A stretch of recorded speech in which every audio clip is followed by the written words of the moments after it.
Welcome back to the channel, guys. It's Myles. Today, let's talk about our predictions for UFC on ESPN 14, Whittaker vs. Till.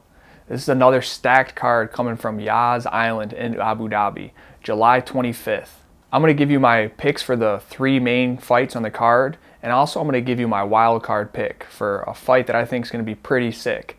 I'm going to let you guys know who I think is going to win and how. Before we get into the picks though, we're almost at 30,000 subscribers, so if you haven't already, make sure to just drop an elbow on that thumbs up button and smash that subscribe button.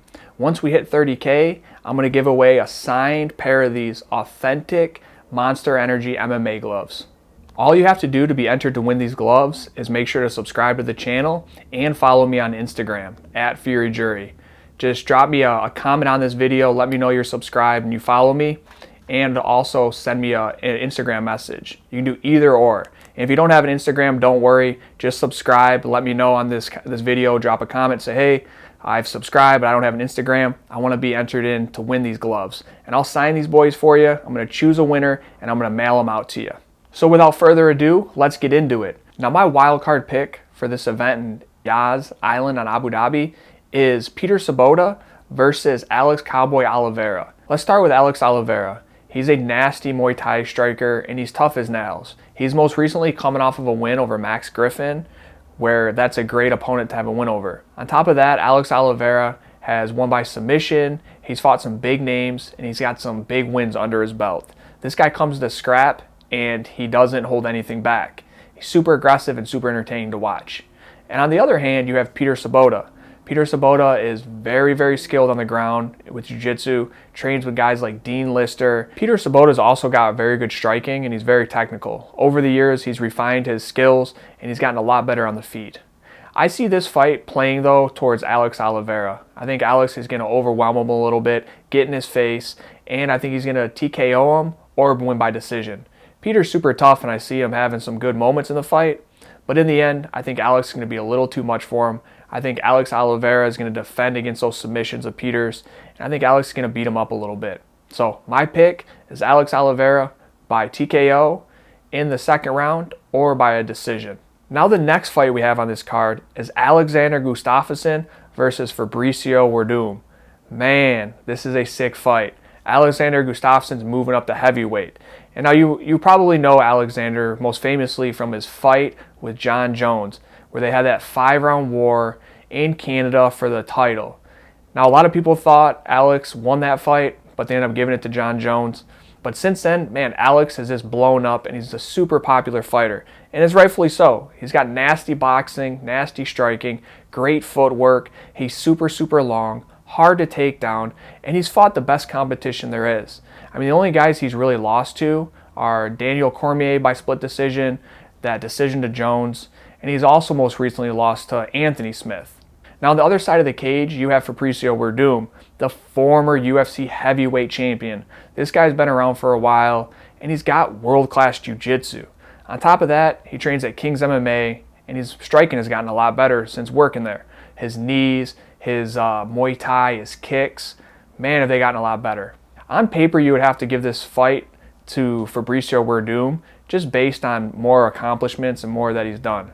Even though Werdum's coming off of a loss, I still think he's super tough in his jiu-jitsu. If he gets it to the ground, he can win decisively there. But in this fight, I'm leaning towards Alexander Gustafsson. I think Werdum's chances of getting Alex to the ground are really, really slim, because I think Alex is going to defend those takedowns, stay moving, stay in the center of the cage, keep his back off that cage, and I think he's really going to pick apart Werdum. I think his uppercuts, his movement on his feet, and his head movement are really going to give Werdum problems. Werdum likes to stand really stationary, that Muay Thai stance, and I see Alex really pick him apart with the hands. This is a 3-round fight, so I see Alex either winning a decision or possibly TKOing Werdum. Now it's going to be hard to TKO Werdum just because if Alex does drop him with the hands, Werdum's comfortable with pulling guard, sitting there, trying to tie Alex up on the ground and really play that jiu-jitsu game. So realistically, I see this fight being a decision, but this is a super, super cool fight for the fans. I'm interested to see how Alex does at heavyweight and if he can really make a run for that title there. Now this next fight, you can call this one the OG Pride fight. You have Antonio Rogerio Nogueira versus Mauricio Shogun Hua. Man, anybody that's watched the old Pride days, the old Pride FC, make sure to drop a comment below and say what's up, because this is a fight for the fans, especially the ones that have been around for a while. These guys fought originally back in the Pride tournament, light heavyweight tournament, where Shogun ended up winning the whole tournament. Now, Rogerio Nogueira, man, he's got world-class jiu-jitsu, and it's evident. He's submitted a lot of guys in his career, and he's super durable, and he's super tough. Although he's coming off of a loss in his last fight, he still has all the skills in the world, and he has a ton of experience. On the other side of the cage, you have Shogun Mauricio. This guy is a savage. This guy ended up coming over to the UFC and winning a world title. He knocked out Chuck the Iceman Liddell in devastating fashion. This is when Chuck Liddell was on fire. I mean, this was when Chuck Liddell was beating everybody and kicking butt. Shogun really made a name for himself when he won the UFC world title against Lyoto Machida. At this time, Machida couldn't be solved. He could not be figured out. He was beating everybody that they put in front of him. And Mauricio Shogun came out there, knocked him out cold. I was actually there live for that one. And man, that was a crazy event and a huge win for Shogun.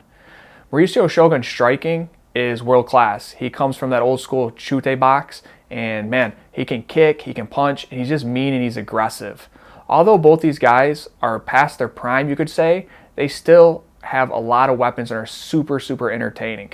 I almost hate to choose a winner in this fight because I'm fans of both of them, and I've grown up watching both these guys fight, but the fight game is what it is. Somebody's got to win and somebody's got to lose. I'm going to give this fight to Mauricio Shogun. I think his ability to throw big punches, big hooks, land heavy kicks is going to really mess up Nogueira.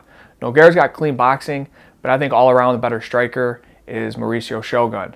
I see Shogun pushing him back with strikes, Nogueira trying to counter, and getting clipped, getting beat up, and possibly TKO'd, if not a decision. Now the main event for UFC 14 at Yas Island on ESPN, you have Robert Whittaker, the Reaper, versus Darren, the Gorilla Till. This is a striker's fight. Both of these guys have made a career off themselves by going out there, letting those punches fly, getting in opponents' faces, and getting big knockout wins. Most recently, Till's coming off of a big win over Kelvin Gastelum. It was a close fight, but he ended up winning that split decision. And this was Till's first fight at 185. There's been a lot of speculation in the past. Till's had a lot of trouble making weight at 170. And so I think this move up to 185 is a good natural fit for him. He's got a lot of fights in the UFC, and he's also got a lot of experience in mixed martial arts overall. He's got a great mindset for it. He's hungry, and he's very marketable, very charismatic. His beef with Mike Perry, man, is that super entertaining. And besides that, this is a fighter that the fans want to see go out there and perform. On the other side of the cage, you have Robert Whittaker. This guy is a former middleweight world champion. He's got wins over Yoel Romero. He has wins over Jacare, Derek Brunson, and Whittaker's been around for a while. The thing with Whittaker lately is he's had a lot of injuries that have plagued his career. He's had a lot of layoffs from injuries and not being able to step in the cage and compete. And most recently, he lost to the current UFC champion, Israel Adesanya. See, I got that name right this time. And he lost in devastating fashion. He ended up getting knocked out, but props to him as well, though, because he went out there and he really let it go. He was coming off of a long layoff, and he still went out there and gave it his all. Now, this fight is very interesting to me because they're both good strikers, and most importantly, they're both good strikers in the realm of the hands. They both have really good boxing. You know, Whittaker has a little bit more speed, a little bit more combinations, but Till has a little bit better range, and I'd give him the aspect of power. I could really call this fight a toss-up because I could see either of them implementing their game and winning. But if I have to choose a winner, I'm going to lean towards Till. And the reason is because he's been a little bit more active, he's a little bit more rejuvenated at 185, and he's got a little bit more power. I see him keeping that range, and I see him landing some big punches on Whittaker. But I do not see this being an easy fight for him. I see this fight going to decision, and I see both men having their moments. I see, honestly, this being a great boxing fight, mixed in with a couple of kicks here and there, but I see both of these guys going out there, throwing these hands, getting down, striking, and seeing who's the better man.